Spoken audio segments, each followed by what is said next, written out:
চলে এসেছি নতুন একটা ভিডিও ধনকুবেরকে নিয়ে। আমাদের খুব পছন্দের একজন পাত্র হচ্ছে ধনকুবের। তোমরা সবাই জানো যে মা লক্ষ্মী এই ধনকুবের থেকে ধন এনে আমাদেরকে দেয়। তো আমরা আজ এই ধনকুবেরকে প্রসন্ন করার চেষ্টা করব। তো ধনকুবের তোমরা একটা অনলাইন থেকে এরকম ধনকুবের একটা স্ট্যাচু, মানে যেরকম হোক তোমাদের পছন্দের মতো একটা স্ট্যাচু আনিয়ে নেবে। তোমার অনলাইনে ধনকুবেরের স্ট্যাচু অ্যাভেলেবেল আছে।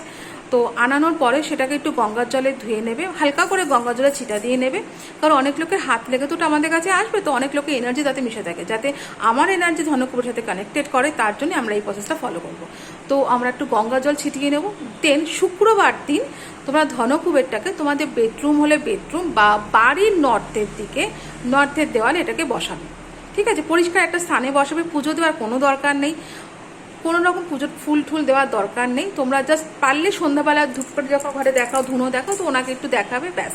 ঠিক আছে, প্রত্যেকদিন স্নান করার পর ওনার কাছে আসবে, এসে হাত পেতে, না হাত জোর করে নয়, ভালো করে শুনবে, হাত জোর করে নয়, হাত পেতে ওনার কাছে ধনগমের আশীর্বাদ চাইবে বা প্রার্থনা করবে যে প্রভু তোমরা তোমাদের মতো করে আমাকে ধনের সোর্স দাও, বা তোমরা যেরকমভাবে প্রে করবে তো তোমরা প্রে করবে। এর সাথে তোমরা কী করতে, একটা আচারের শিশি, ছোটো থেকে একটা আচারের শিশি বাজার থেকে কিনে এনে এই ধনকুবেরের পাশে রাখবে। ধনকুবেরকে কিন্তু রাখতে হবে উত্তর দিকেই, এটা মাথায় রাখতে হবে। ঘরে যে কোনো দিকে রাখলে কিন্তু হবে না, উত্তর দিকেই রাখতে হবে। একটা আচারের শিশি এনে ধনকুবেরের পাশে রেখে দেবে। আচার হচ্ছে ধনকুবেরের সব থেকে প্রিয় খাবার, যেটা তোমরা প্রত্যেক দিন খাবারের সাথে বা যেদিন যেদিন ইচ্ছা করছে ওখান থেকে আচার নিয়ে, অবশ্যই ওই পাত্রটাকে এঁঠো করবে না। মানে ধনকুবেরের পাশে যে আচার শিশুটা রাখছে ওটাকে কিন্তু এঁঠো করবে না।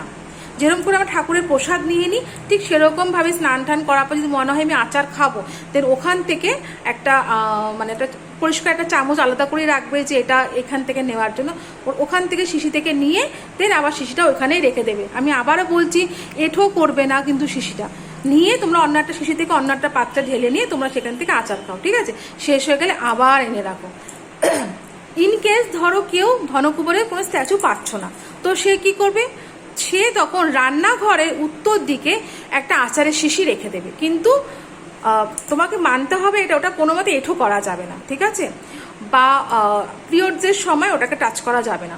আফটার পিরিয়ডস দেন মাথাটা ঘষার পরে দেন আমরা টাচ করবো। ঠিক আছে, যারা স্ট্যাচু রাখতে পারছো না বা নেই বা যাই হোক, তো তারা রান্নাঘরের উত্তর দিকের দেওয়ালে একটা আচারের শিশি রেখে দেবে এবং সেখান থেকে প্রত্যেক দিন আচার নিয়ে নিয়ে ভালো পরিষ্কার একটা পাত্র দিয়ে আচার তুলে অন্য একটা পাত্রে ঢেলে আবার সেটা জায়গায় রেখে দেবে। ঠিক আছে, পিরিয়ডের একটু খেয়াল রাখবে, করে আবার রেখে দেবে। এটাও তোমরা ফলো করতে পারো। ঠিক আছে, দেখো, বিশ্বাসে মেলায় বস্তু তর্কে বহুদূর। তর্ক বিতর্কের মধ্যে যত যাবে তত ফাঁসবে। বিশ্বাস রেখে যে কোনো কিছু করো, তার রেজাল্ট পাবে। কারণ তোমরা প্রত্যেকে যেন ফ্রিকোয়েন্সি, কিন্তু আমরা মানি চাই না মানি, ফ্রিকোয়েন্সি ভাইব্রেশন কিন্তু কাজ করে। এতে আমরা মানলেও ইউনিভার্সে কিছু যায় না, না মানলেও ইউনিভার্সে কিছু আসে না। ঠিক আছে, তো সবটাই হচ্ছে বিশ্বাসের ওপরে। কর্ম আমাদের করতেই হবে, কর্মের কোনো বিকল্প নেই, কিন্তু কর্মের সাথে যদি আমরা একটু স্পিরিচুয়াল গাইডলাইনগুলোকে, একটু হাই ভাইব্রেশনগুলোকে অ্যাড করে নিই, তো রেজাল্ট আরও ভালো আসে। কর্মের যে প্রচেষ্টা সেটা আমরা তাড়াতাড়ি রেজাল্ট পেতে সাহায্য করি। তো তর্কে বহু দূর কিন্তু এই ব্যাপারগুলো। ঠিক আছে, তো তোমরা এটা ফলো করতে পারো। শুক্রবার দিন থেকে এটা তোমরা স্টার্ট করবে। ঠিক আছে, আর ধনকুবেরের কাছে যখনই তোমরা প্রার্থনা করবে, হাত পেতে প্রার্থনা করবে যে প্রভু আমাকে যা তোমাদের পয়সা করে যা দরকার প্রার্থনা, সেটা অবশ্যই তাই করবে। চলো, আজ এত অবধিই।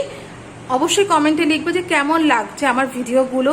তোমাদের জন্য ভিডিওগুলো বানাচ্ছি, যাতে যতটা পারি নিজের নলেজ যেটুকু আছে সেটুকুতে তোমাদের যদি আমি 2% একটু লাইফে ইমপ্রুভমেন্ট আনতে পারি, তার থেকে বেশি কিছু পাওয়ার কিছু নেই। এটাই হলো আমার প্রচেষ্টা। তো চলো, আজ এ পর্যন্তই। আবার আর একদিন অন্য একটা ভিডিও নিয়ে আসবো। চলো, থ্যাংক ইউ।